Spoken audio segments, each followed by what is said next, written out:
Alright, magandang gabi, no? And I'm recording this lecture dahil tayo po ay hindi makakapag-synchronous meeting for this week, no? So I've decided altogether na gawing asynchronous na lang. Right, so following our previous lesson, tayo ngayon ay nasa lesson 3, no? Na pinamagatang How to Write Like a Historian.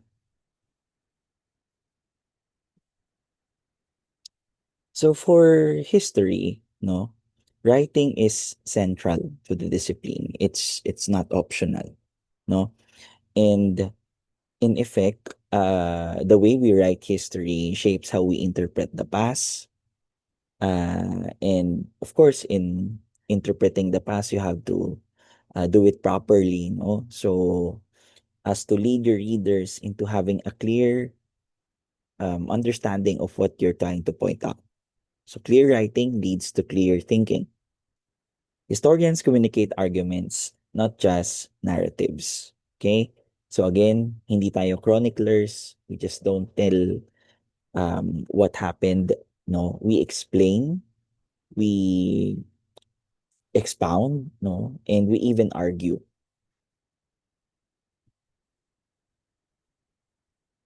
So, what makes a good historical writing? No, ano ang characteristics niyan? Good historical writing. Of course, we have to observe the three. Number one, clarity. No, dapat malinaw. Avoid vague statements. No, don't write sinabi ni ganito na ganyan. No, or uh, avoid lengthening the sentence so much na it loses its meaning. Very convoluted, no, na parang um, tila baga kanyang pinapahiwating blah blah blah blah blah blah. Just be direct to the point. That's why even in our recitations, I want you to be direct. I want you to uh, be straightforward kasi kakapasubali natin, uh, hindi natin napapahayag ng maayos yung gusto nating sabihin. So all the more sa mismong writing, dapat diretso on point kayo. Next, concise, no? Remove unnecessary phrases, ayan, iwasan yung mga pampahaba. Hindi tayo nagko-compete dito ng the longest or the lengthiest essay. We're not after that. We are after quality, no? So, it should be clear, it should be concise, at ang pinakamahalaga, we are not writing fiction, no? So, it should be concrete. When we say concrete, use specific evidences and claims. When you make a claim, halimbawa, opening line mo, ah, labis na naghirap ang mga Pilipino sa ilalim ng mga Amerikano. That's your argument. Now, you have to support that. Hindi mo pwedeng iwanan na hanging yung material, no? Lalo na you're writing history, no? So, it's imperative na the moment you make such claims, suportahan mo kaagad. Sabi ni Sword, no, we have to minimize jargon. When we say jargon, we refer to terms, no, that are, well, informal and at the time naman, no, or sometimes yung mga very technical tapos hindi naman ine-explain, no? So avoid overuse of abstract nouns, no? When we say abstract, nouns we use to refer to non-tangible things or intangible things, no? Ayan, like kapayapaan, pag-ibig, um,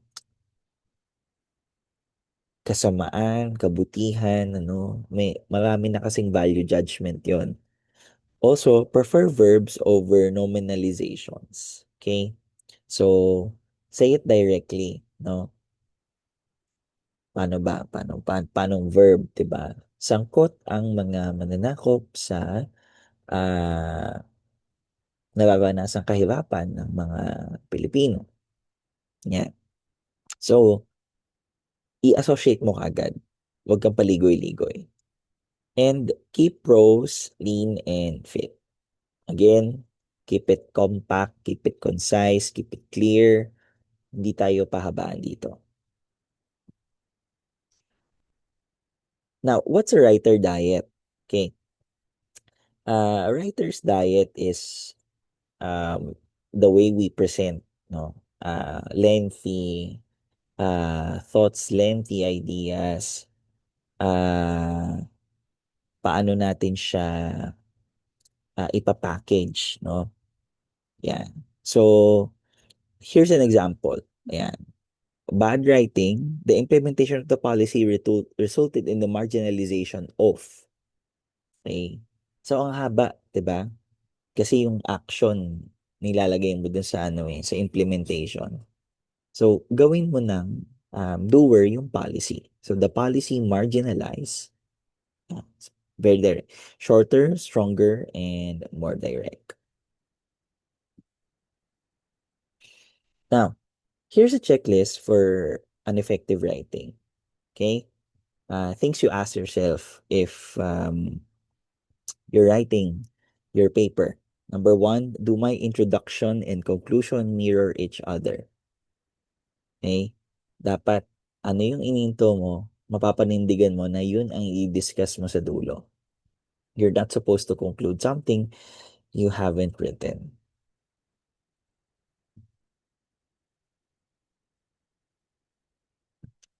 Next, is my thesis explicitly stated and arguable?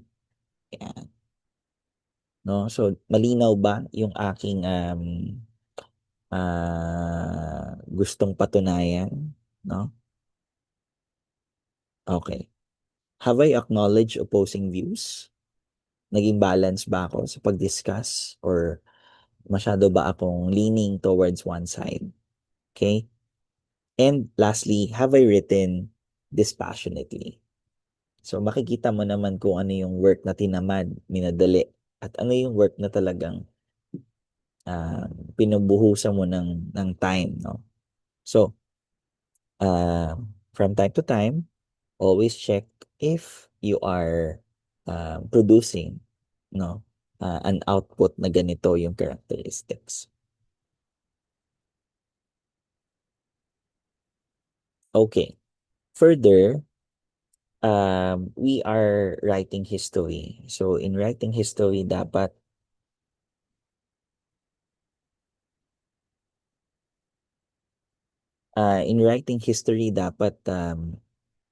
we center it on human actions, human actors rather. Okay? So, dapat uh, nagbibigay tayo ng tao kasi uh, pag hindi tayo nag-name drop, hindi tayo nagbibigay ng group of people, no? Ah, nagiging abstract masyado na parang may unseen force na nagko-commit ng mga bagay. So, dapat may agency ang tao doon sa dinidiscuss. Pag sinabi natin may agency, they're responsible for those actions. Okay? Instead of saying the document states, yan, dapat specify mo yung document. At unahin mo yung nagsulat, hindi yung document. Halimbawa, ito, yung 1754 Vocabulario de la Lengua de Tagalog. It's a 18th century dictionary written by Father Noceda. So here, you're making Father Noceda and Sanlucar the active doers, no, of the writing. No? Hindi sila passive.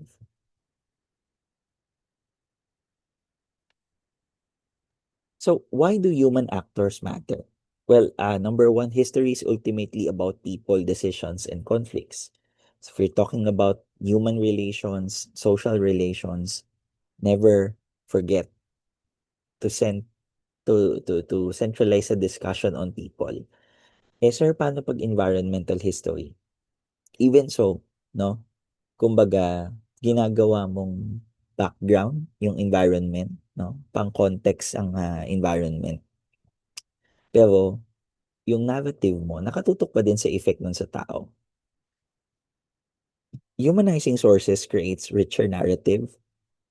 So, dapat lagi mong isasama si author, no? Pag nag text citation ka. And if possible, you also discuss bits and pieces about the life of the author. It's very important. Lastly, restores responsibility and agency. And again, yun nga, no?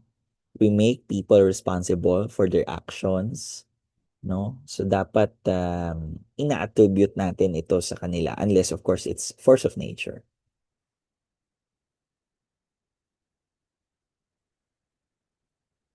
Mahalaga din po, no, na ang mga historian nag-i-interrogate ng source. Hindi yung basta-basta tinatanggap lang natin. Kaya nga po meron tayong internal and external criticism, di ba? So you always question the source.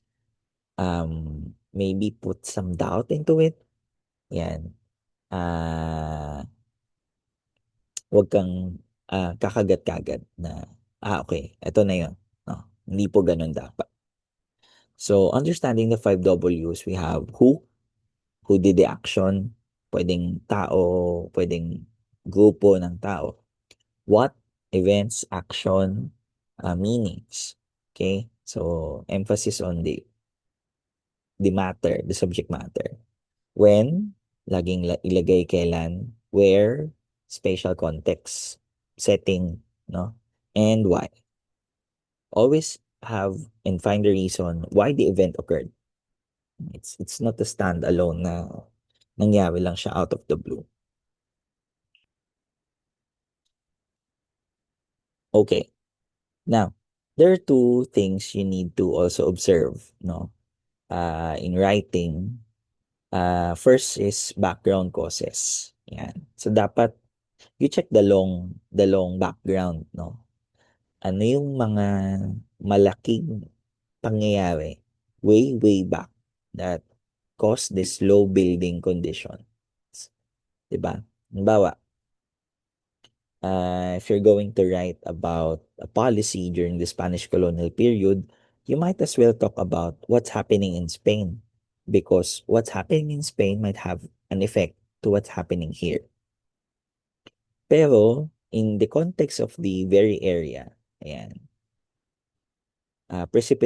precipitating causes, ayan, immediate triggers. Ano yung um, nandyan na, no, na nag-cause talaga na mangyari siya kaagad. So, nandito yung quick switch, precipitating causes, and the background causes. And I hope you clearly read, no, yung case dun sa module, which is Fort Sumter, 1861. Essential itong dalawa na ito to historical explanation kasi napaliwanag mo yung mahabang paliwanag at napaliwanag mo din yung maikli.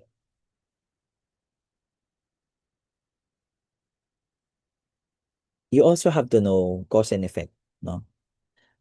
Cause and effect kasi nakikita natin dito na yung follow-up ng events, yung chronology, no? Importante yon in picturing how events unfolded, specifically if these are very, very big national events. Yan. Okay. So, precipitating cause, ayan, assassination of Archduke Franz Ferdinand. 'Di ba yan lagi yung sinasabi na cause ng start ng World War One. But it's not a background. It's a precipitating cause because that's the last straw na nag-trigger. Na bago pa yan, meron ng mga nagaganap across Europe that which would culminate in the assassination. Ayan. So may nationalism movements, masyadong makabansa yung mga European. They're trying to differentiate themselves from one another, no? You have alliances, imperial rivalries. Okay. Na hindi naman nangyari in a matter of years or decades pa nga, no? Baka this has been going on for maybe almost a century, 'di ba? So, you really have to check the two. Okay. Now, for modes of historical writing, ito yung mga pwede ninyong gamiting approach. Paano nyo ba isusulat yung paper nyo? Okay, number one, narration. You tell uh, the chronology. Kinikwento mo paano nangyari, no? Meron namang description. Yan. Sensory details, atmosphere, dinidescribe mo yung yung environment, no, yung terrain, yan, yung geography, yan, exposition, ayan, dito parang naglalahad ka naman ng ugnayan, no? Paano nangyari ito, um, what led to the other, anong relationship niya dito, yan. Tapos, pinaka kailangan din, argumentation. You assert interpretation. Now, to be clear, while these four appear to be separate modes, no, it's not necessary naman that you just have to pick one. In fact, maganda nga po na pinagsasama-sama mo sila in one paper because definitely mas kumpleto yung papel na nagpapakita nitong apat, no? Okay, example. Yan, narration. Oh, you're talking about the cry of Pugadlawin. So, maybe into mo yan, no? Tapos, you have to explain why the cry of Pugadlawin occurred. So, explain mo, analyze mo, no? Tapos, description. Ayan, i-detail mo yung atmosphere nung gera sa Maynila. Siyempre, dapat ay paliwanag mo yung social conditions, naghihirap na ba yung mga tao, ano ba yung lagay nila, no? Which would all lead to what's going on, no?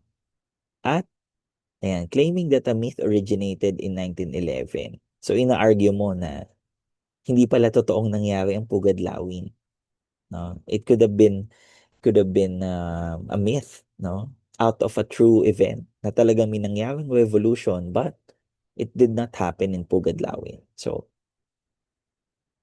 dudulo mo yung argumentation kasi yun yung ambag mo doon sa body of knowledge. It's something that you will introduce, no, as your thought.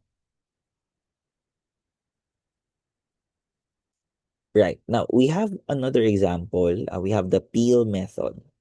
Point, evidence, explanation, and link. Okay?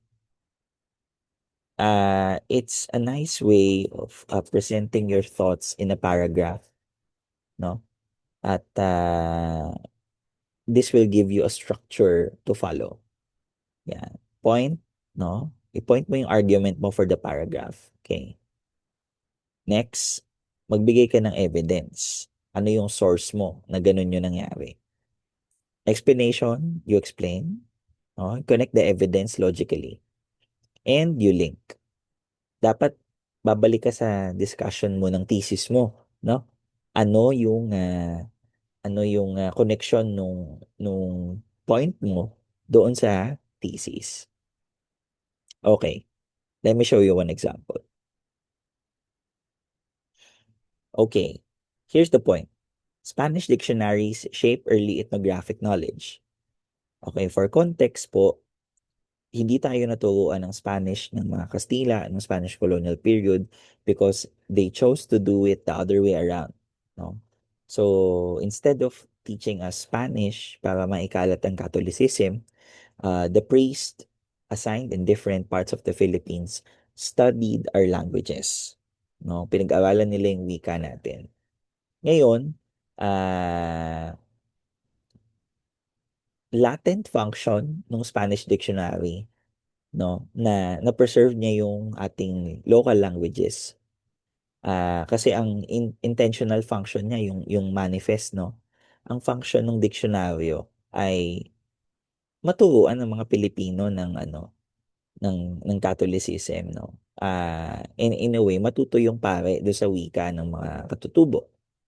Pero ito yung naging effect niya na na-save ng dictionaries yung early ethnographic knowledge natin, no? At na-preserve din yung mga wika natin para sa mga specific na bagay. So, punta ka na sa evidence. Ang evidence mo, yan, Noceda and Sanlúcar in 1754 describe indigenous terms. If you read their dictionary, Vocabulario de la Lengua de Tagala, you will see a lot of terms that we may not be using today, but it was documented there. So, amazing. So, in a way, nakapagsulat sila ng cultural or ethnographic history. And explanation shows how friar scholars interpreted culture. Siyempre, ito yung paulit-ulit nating pinag-uusapan, no? Na may layer of racism lagi kapag foreigner ang nagsusulat about us. But at the same time, you will still get something from it, no matter how racist it is, no? And Link supports argument about colonial epistemology. Yan. Na kung ang thesis natin tungkol sa knowledge building ng colonial period, then definitely writing dictionaries is one of the things you need to talk about. Okay, meron din po tayong Gracian maxims in historical writing. Okay? Here it's a series of tips, no? You need to also remind yourself in writing. Number one, quantity, give enough but not too much. Huwag mong masyadong habaan, huwag din masyadong focus ka doon sa isang topic. Remember, may outline ka. So, in presenting that, it should be balanced. Quality, dapat ensure mo na lahat ng claims and arguments mo supported by sources at dapat matibay yung sources. It's not something you just got from a secondary source without a primary source. Relation, so dapat di ka nawawala sa topic. So kung ano yung dinidiscuss, stay with it. And manner, avoid ambiguity. Hindi tayo magsusulat ng blind item, hindi tayo magpapawinig, hindi natin kailangan yung mga yun. We should be very direct. Okay, so ito yung example ng mga violations. Ayan, quantity, dumping too many quotations. Sa sobrang dami mong sinasite na quote, ano pang sinulat mo? Diba? Alright, quality, citing a source you didn't read. Okay, ugali ito ng iba, no? Footnote ng source, hindi naman nila binasa yung source. May ma-footnote lang. Paano kung hindi pala same yung sinasabi nung claim mo doon sa source? Hindi patay ka. Diba? Relation, adding irrelevant pre-colonial digressions. Diba? Alam mo yun, ang topic mo colonial, tapos bigla kang lilit ng malaki na, ito pre-colonial ito. Yung parang i-connect mo siya lagi, no? To pre-colonial na hindi naman kailangan. And manner, ayan, don't use they, many people, them. Hindi mo yun gagamitin. You always specify, the doer of the action. If you're talking about a group of people, you would say Manileños of 20th century, chu chu chu chu, no? Tapos, ayan, the inhabitants of Manila. So, lagi ka nagpa-paraphrase, lagi ka naghahanap ng way to change it, how it's said, how it's packaged. And I want to warn all of you, no, na malaking problema po ang plagiarism. And basically, plagiarism as we know it is stealing someone's wording. And in doing so, you're also stealing someone's art. Even paraphrasing requires citation. No? So, dapat nagpa-paraphrase tayo at pagka-paraphrase, hindi nagiging sa'yo yung thought, dapat kinikilala mo saan siya nanggaling. But today, ayan, marami ngayong mga digital historians yung nahihirapan sa online attribution kasi may mga online outputs na hindi kompleto yung details ng nagsulat.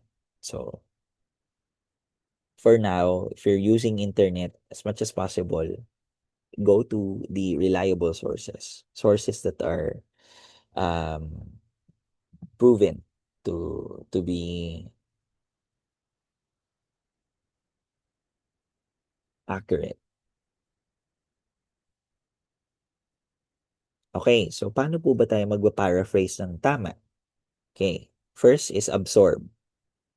Absorb, restate, and cite. No? So, intindihin mo muna ano yung sinabi niya. Tapos, hanapan mo na ibang way para sabihin yung sinabi niya. Tapos, tsaka mo i-cite. Pag sinabi natin i-cite, lalagay mo yung source. Okay. Change structure and vocabulary. Okay. In paraphrasing, dinideconstruct mo yung quote kasi nga, ibabagay mo siya dun sa flow ng narrative mo. No? So, kung kaya ka nagpa-paraphrase kasi para bumagay siya. And do. Do not simply swap words. Look for a better way of saying it entirely. Kasi kapag nagpalit ka lang ng salita, mga langilan, hindi yun paraphrasing. Still plagiarism. For example, yan, original. Maps reflect the political order of their time.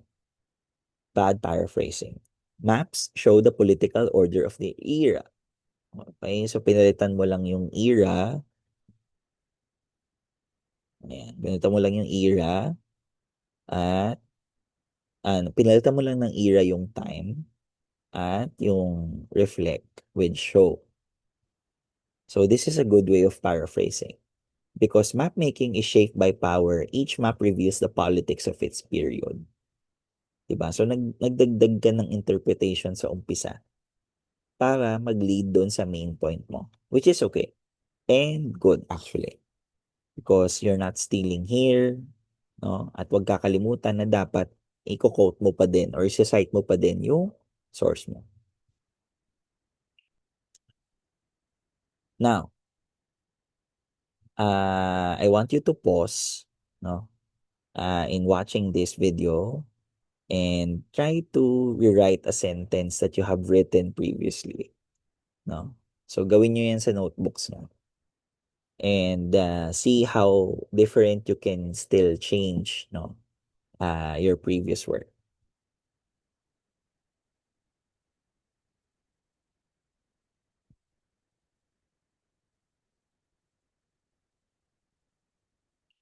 Okay, so to conclude, okay, always bear in mind, number one, write clearly, ethically, and analytically. Interrogate the sources using 5 Ws. Blend modes of writing effectively. Yan. So, malinaw, blend, not just pick one. No? And always cite responsibly. We don't want to be stealers. Don't want to be thieves. No? Thieves ng ideas. Now, for your activity, I want you to write your thesis statement. No? Your thesis statement is your core argument in your paper. And you have to write it using the ARC model. Okay, ano yung ibig sabihin ng ARC? Actors, relationship, context. No? So, actor, sinong gumawa? Relationship, ano yung conflict, tension, interaction. Yan. And context, historical, social, or cultural setting of their clash. So, okay. Now, example lang naman, situating your argument. Your thesis must engage two or to three clashing fields such as gender studies, geopolitics, pop culture, or yan, disciplinary fields, no? Philippine historiography, local history, and anthropology. Ibig sabihin, pwede dapat maglaro yung thesis statement mo na related dito at connected dito. Okay? Halimbawa, local history pero gender studies. So you combine the two, no? Pinag-aaralan mo halimbawa sa Rizal yung mga babaeng guerrilla nung World War II. So that's local history and gender studies. Pwede rin po yung anthropology. Yan. Connect mo siya sa pop culture, no? Pop culture. You look into cultural implications of popular media, no? Bawa, nag-aaral ka ng mga historical films or popular series or very well-known movies, songs. Yan.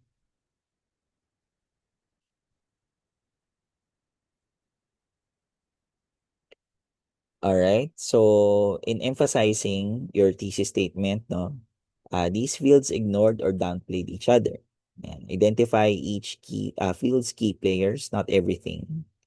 Show how these fields are unstable, no, and dapat no yung presentation mo dun sa isang subfield at sa isang um team ng history, nagpe-present ka ng solution. Okay? Reflect a clash between actors, show their relationship, locate their context, and bridge clashing scholarly fields and promises a new solution or insight.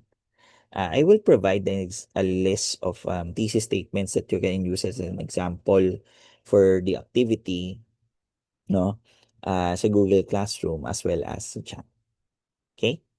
So with that, I now end this recorded lecture. Thank you so much for listening and uh, may all stay safe. If you have questions, please reach out sa ating group chat. Thank you, everyone.